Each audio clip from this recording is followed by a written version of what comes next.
तो आइए दोस्तों, फिर से हम सिंधु सभ्यता के बारे में जो थोड़ा बहुत बच गया था उसको बता देते हैं। तो लगभग सिंधु सभ्यता आप लोगों को हम पूरा पढ़ा चुके हैं।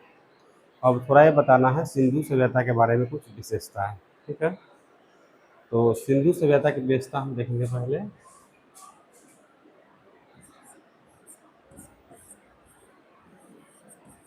सिंधु सभ्यता का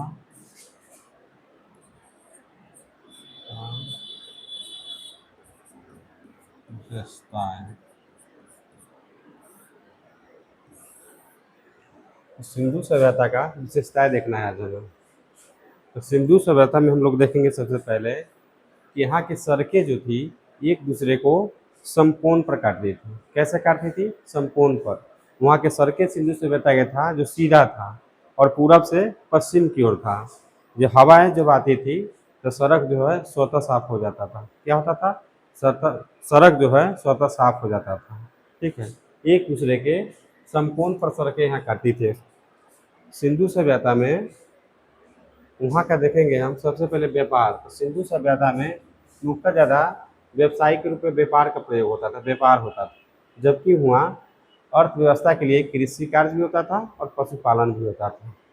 सिंधु सभ्यता में हम लोग देखेंगे जो वाट होता था, एक क्या होता था? वाट होता था। एक न्यूनतम जो वाट होता था 16 kg का होता था वहाँ। सिंधु सभ्यता में देखेंगे जितना भी सिंधु सभ्यता का स्थल जो था सब आकर के सिंधु नदी में आकर के मिलता था। ठीक है, सिंधु सभ्यता के जितना भी नदियाँ थी वो कहाँ के मिलती थी? सिंधु नदी में जितना भी स्थल की नदियाँ थी। ठीक है, जैसे हड़प्पा के नदियाँ था या फिर मोहनजोदारो के नदियाँ था या फिर कालीबंगा के था या रोपड़ के था, सतलज, यानी जारे जितना सारे भी नदियाँ थी कहीं नहीं कहीं आकर के वो सिंधु सभ्यता में आकर मिल जा रही थी। ठीक है, सिंधु सभ्यता के इसका मुख्य विशेषताएं हैं।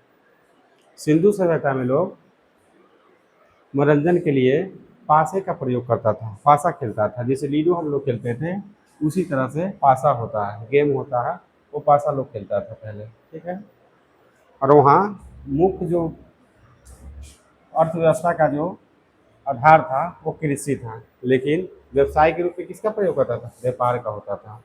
सिंधु सभ्यता में विदेशों से भी व्यापार होता था, आयात निर्यात होता था व्यापार के लिए। जैसे फारस का मोहर उसमें देखा गया था, यानी फारस के साथ उससे मतलब व्यापारिक संबंध था। ईरान से था, इराक से था, अफगानिस्तान से था, ऐसे व्यापार होता था। तो उसमें व्यापार क्या चीज़ का ज़्यादातर होता था? तो उस समय सिंधु सभ्यता में कपास का खेती बहुत ज़्यादा होता था। किसका होता था? कपास का खेती बहुत ज़्यादा होता था। जैसे हम लोग मोहनजोदारो में देखे थे सूती वस्त्र मिला था, सूती वस्त्र मिला था ना, तो सूती वस्त्र कपासे का मिलता है। तो सिंधु सभ्यता में बहुत पैमाना पर कपास का खेती होता था।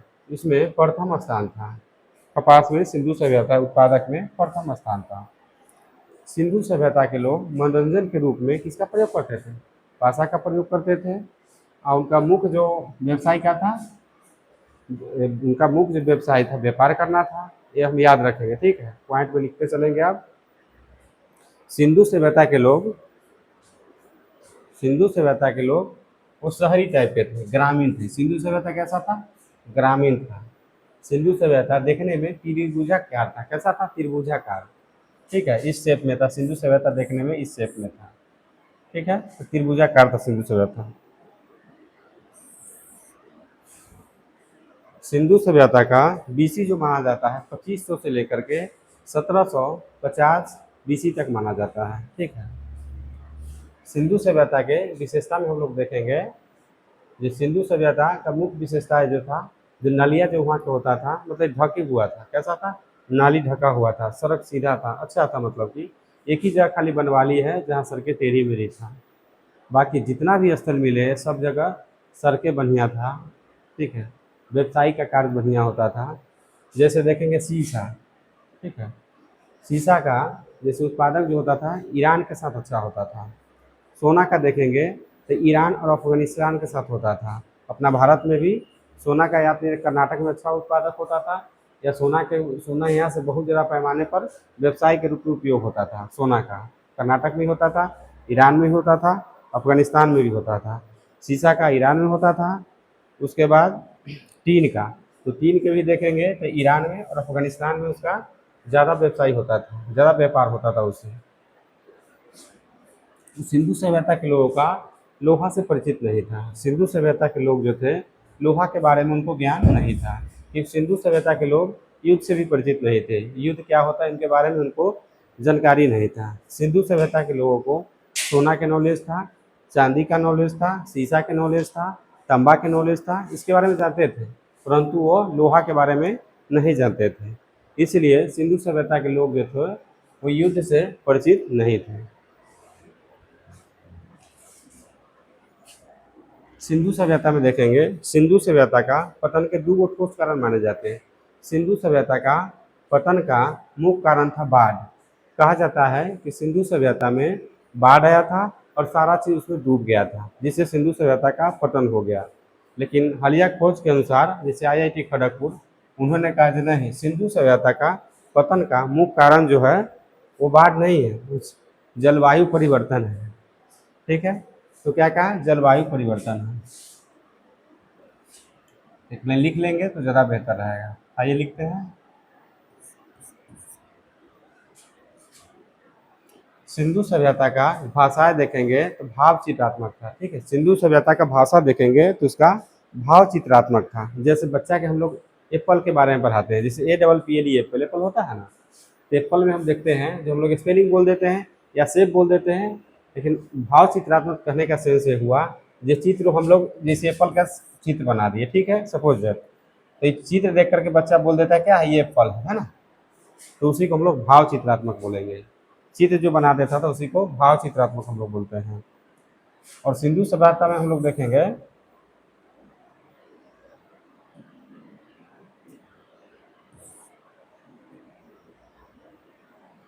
वहाँ के जो लोग थे, सिंधु सभ्यता के जो लोग थे वो मातृसत्तात्मक थे। कैसा थे, मातृसत्तात्मक थे।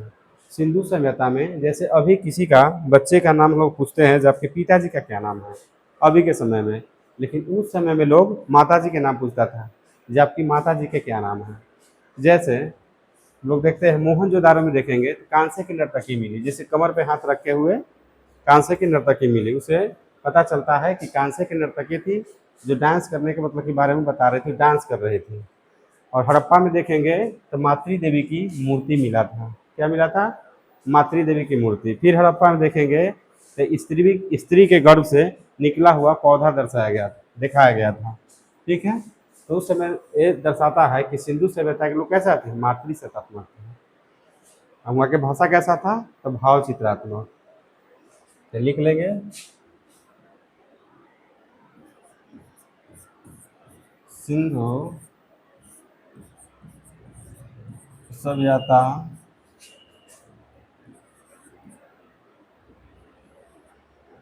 का भाषा भाव चित्रात्मक था, भाव चित्रात्मक था। कैसा था, भाव चित्रात्मक, चित्र बना के दिखाया जाता था। लिखेंगे सिंधु सभ्यता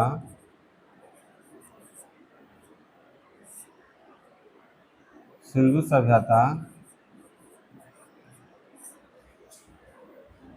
मातृ सत्तात्मक था, मातृ सत्तात्मक था। कैसा था, मातृ सत्तात्मक था। आगे लिखेंगे विशेषता में,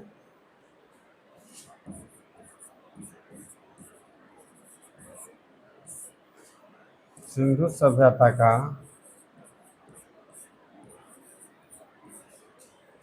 सिंधु सभ्यता का मुख्य व्यवसाय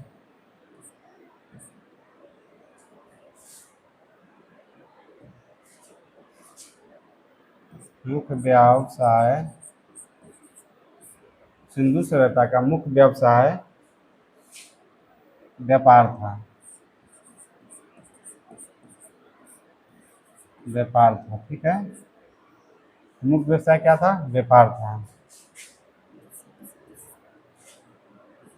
आगे लिखेंगे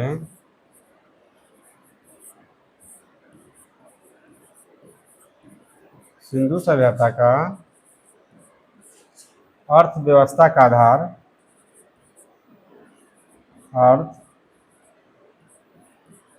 अर्थव्यवस्था का आधार कृषि था। कृषि था। क्या था? कृषि था। आगे लिखेंगे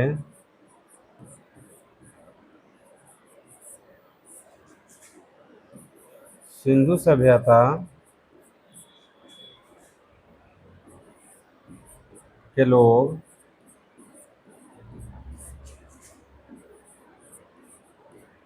कृषि एवं पशुपालन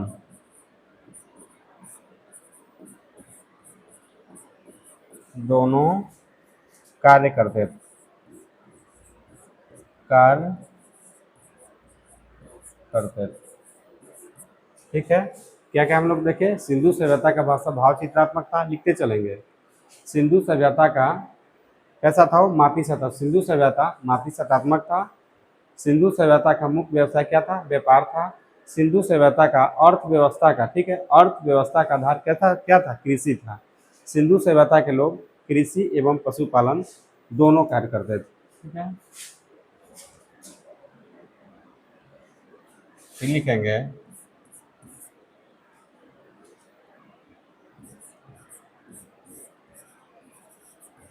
सिंधु सभ्यता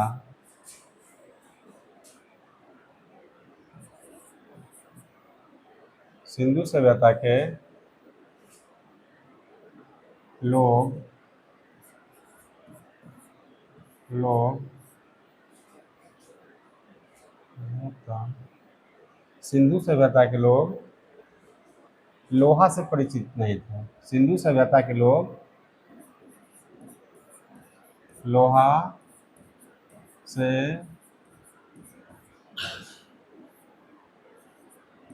परिचित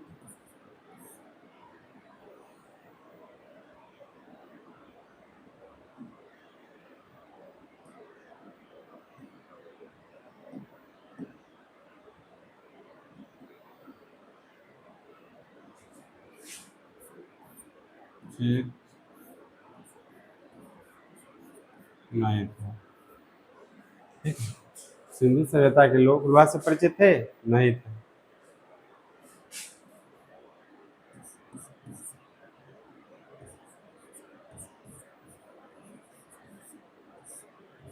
सिंधु सभ्यता के लोग युद्ध से परिचित नहीं थे। युद्ध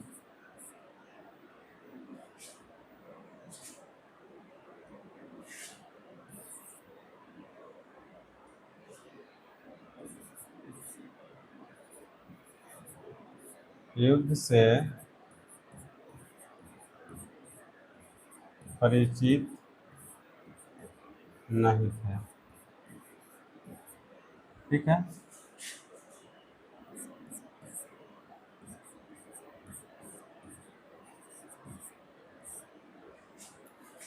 सिंधु सभ्यता के लोग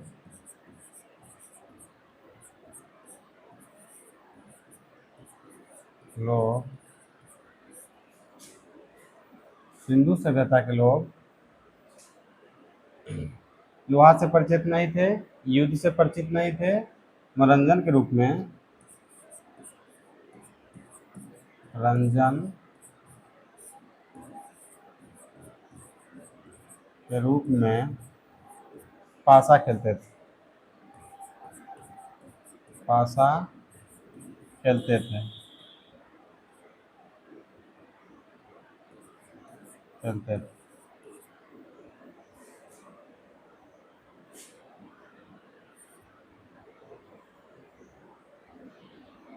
पासा खेलते थे।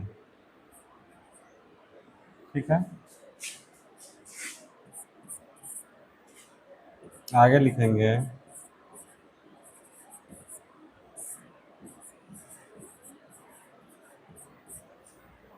सिंधु सभ्यता, सिंधु सभ्यता के सारे स्थल, सिंधु सभ्यता के सारे स्थल किसी न किसी नदी किनारे पर थे, किसी न किसी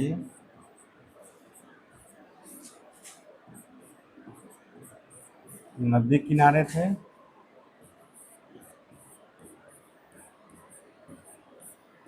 नदी किनारे था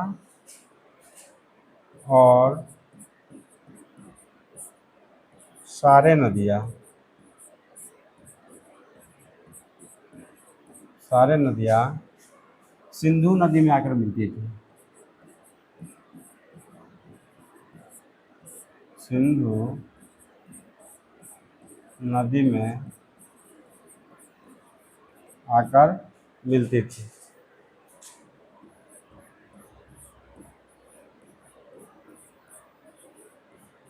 ठीक है, तो सिंधु सभ्यता के सारे स्थल किसी न किसी नदी के किनारे था और सारे नदियाँ सिंधु नदी में आकर मिलती थी। ठीक है, यह सिंधु सभ्यता के विशेषता था। ठीक है,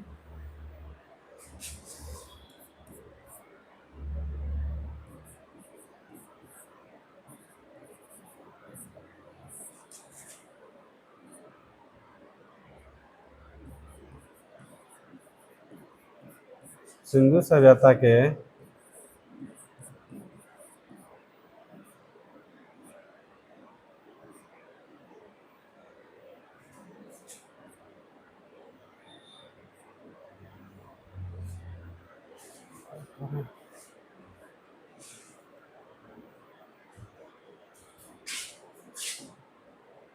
सिंधु सभ्यता के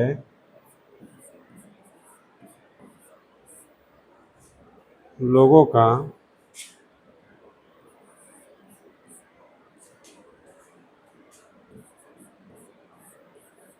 प्रिय पशु, प्रिय पशु एक सींग वाला जानवर था। प्रिय पशु एक सींग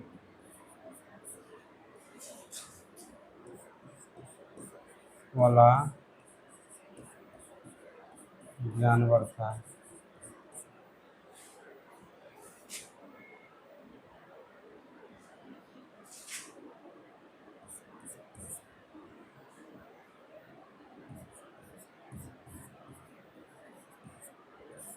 सिंधु सभ्यता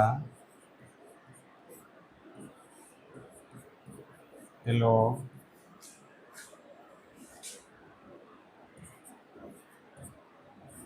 पशुपति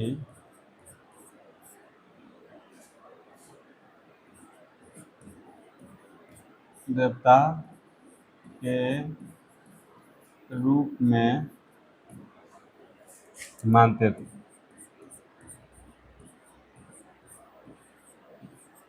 तो सिंधु सभ्यता के लोग पशुपति देवता के रूप में मानते थे। ये पशुपति था ना, ये पशुपति, इनको देवता के रूप में लोग मानता था वहाँ। ठीक है, सिंधु सभ्यता का जो भाषा भाव चित्रणात्मक था वो कैसे लिखा जाता पता है? दाहिने से बाएं ओर लिखा जाता, नहीं खरोष्टी लिपि में लिखा जाता था। जैसे अभी हम बाएं ओर से दाहिने ओर लिखते जा रहे हैं ना, उस समय नहीं, इधर से लिखते हुए इस डायरेक्शन में आ जाता था, यानी दाहिना से लिखते हुए बाएं तरफ आया जाता था। तो सिंधु सभ्यता की भाषा जो था कैसा लिखा जाता, दाएं से बाएं ओर लिखा जाता था।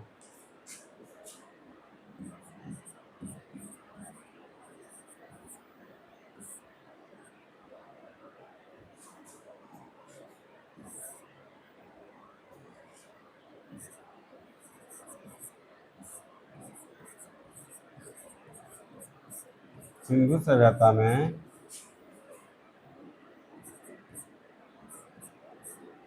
दाएं ओर से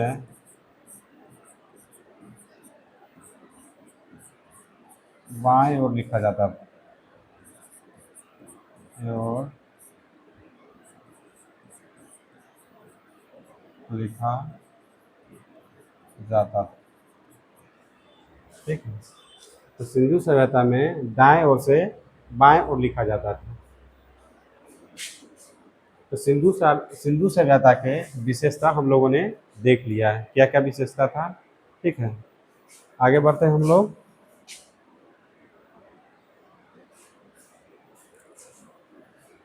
सिंधु सभ्यता का सर्वमान्य तिथि कहाँ से कहाँ तक है? 2500 ईसा पूर्व से 1750। लिख लेंगे।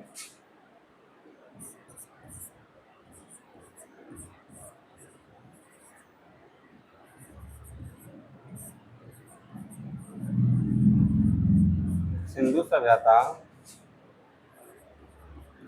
2500 बीसी से लेकर के 1750 बीसी तक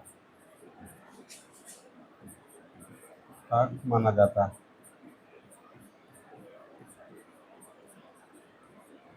ठीक है,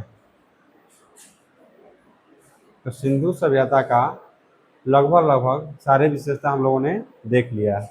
आगे बढ़ते हैं हम लोग, अगला टॉपिक लेते हैं मेसोपोटामिया की सभ्यता।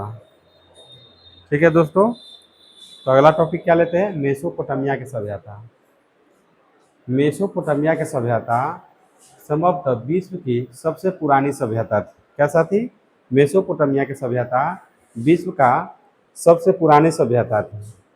मेसोपोटामिया की सभ्यता मेसोपोटामिया की सभ्यता जो है, इसका सम्मान तिथि जो है 10,000 ईसा पूर्व है। कब है? 10,000 ईसा पूर्व है। मेसोपोटामिया की सभ्यता जो है, तो 4 भागों में इनको बांटा जाता है। कई भागों में? 4 भागों में। लिखेंगे मेसो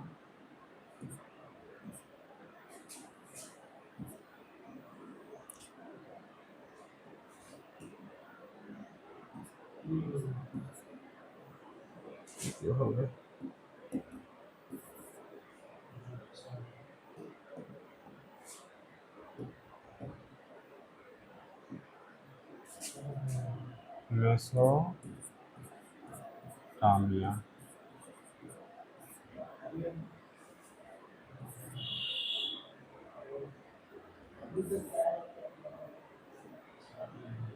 मेसोपोटामिया की सभ्यता।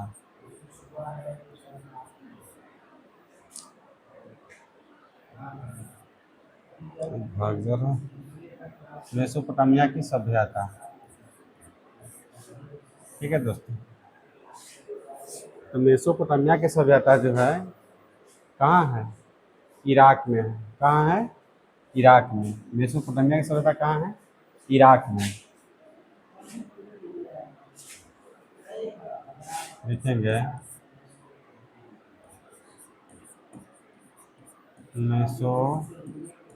मेसोपोटामिया की सभ्यता कहाँ है? इराक में। इराक में। ठीक है, और मेसोपोटामिया की सभ्यता जो है इराक में है। कौन सा नदी किनारे है? यूफ्रेटस नदी। कौन सा? यूफ्रेटस नदी किनारे।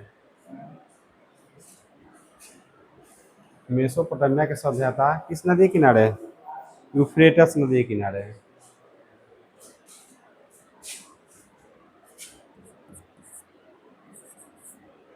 यूफ्रेटस नदी एवं टिग्रिस नदी।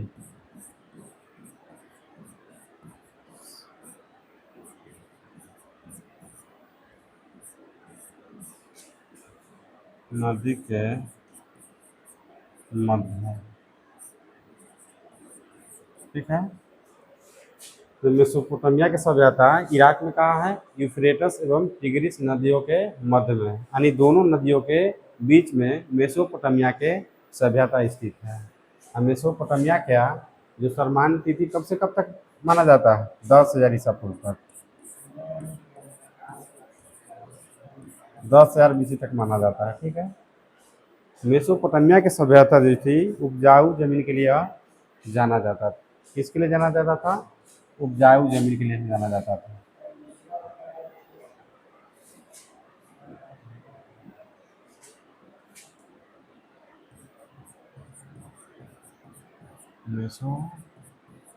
मेसोपोटामिया मेसोपोटामिया की सभ्यता जो थी ना वो चार भागों में बटा हुआ था। चारों को मिला करके मेसोपोटामिया की सभ्यता थी। और बीच का ही सबसे प्राचीन सबसे पुराना सभ्यता था मेसोपोटामिया की सभ्यता।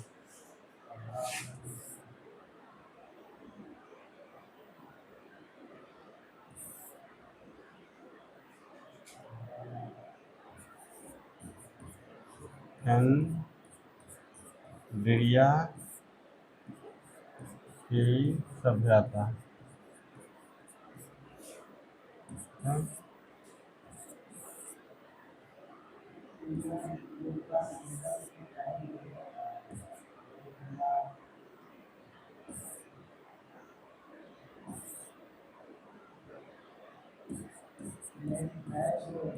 सो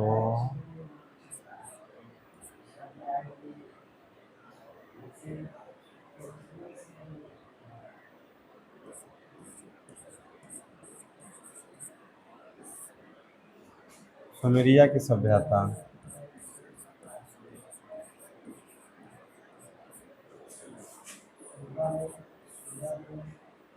और सीरिया की सभ्यता और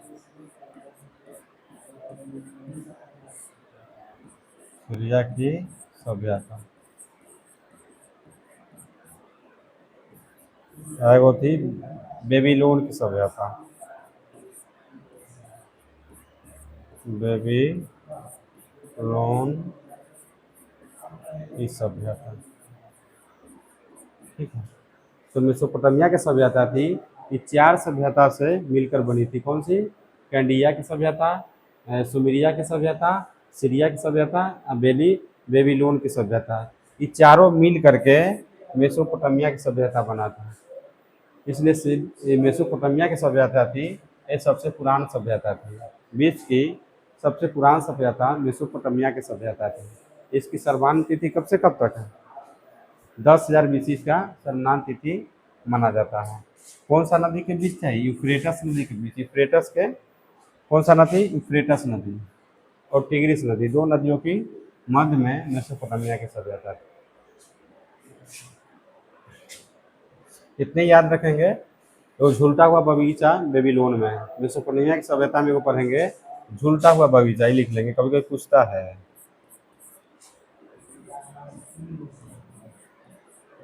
झूलता हुआ बगीचा,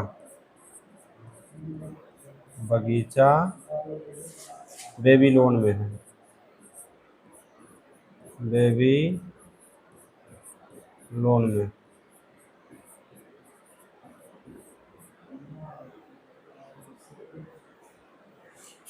मेसोपोटामिया की सभ्यता का मुख्य जो व्यवसाय था और अर्थव्यवस्था का मुख्य आधार जो था वो कृषि था। इधर लिख लेंगे एक लाइन।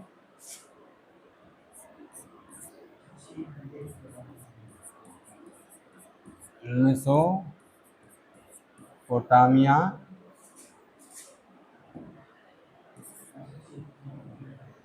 मेसोपोटामिया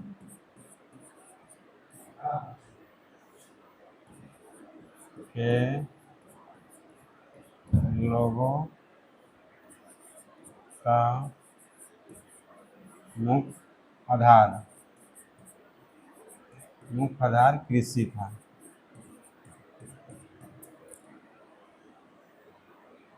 मुख्य आधार क्या था? कृषि था। और मुख्य व्यवसाय भी इन लोगों का क्या था? कृषि था। मेसोपोटामिया के भूमि जो थी काफी उपजाऊ थी। लिखेंगे मेसोपोटामिया की भूमि उपजाऊ जमीन के लिए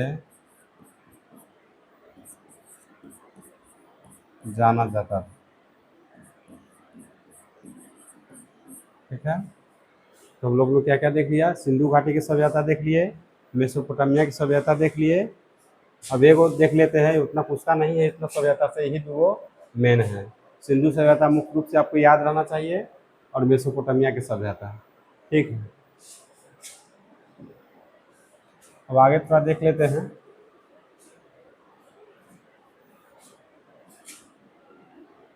सिंधु घाटी सभ्यता हो गया, मेसोपोटामिया हो गया।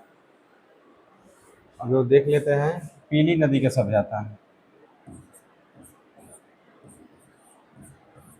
पीली नदी की सभ्यता। ठीक है दोस्तों, तो पीली नदी की सभ्यता जो है वो चाइना में है। कहाँ है? पीली नदी की सभ्यता जो है चीन में है। पीली नदी की सभ्यता जो हांगहू नदी किनारे है। कहाँ है? पीली नदी की सभ्यता है जो हांगहू नदी किनारे है। ज़्यादातर यही पूछेगा कि पीली नदी की सभ्यता कहाँ है, और पीली नदी की सभ्यता कौन सा नदी के किनारे है। यही दो ज़्यादातर मुख्य पूछता है। या लिख लेंगे, पीली नदी की सभ्यता कौन सा नदी किनारे है? कौन सा नदी के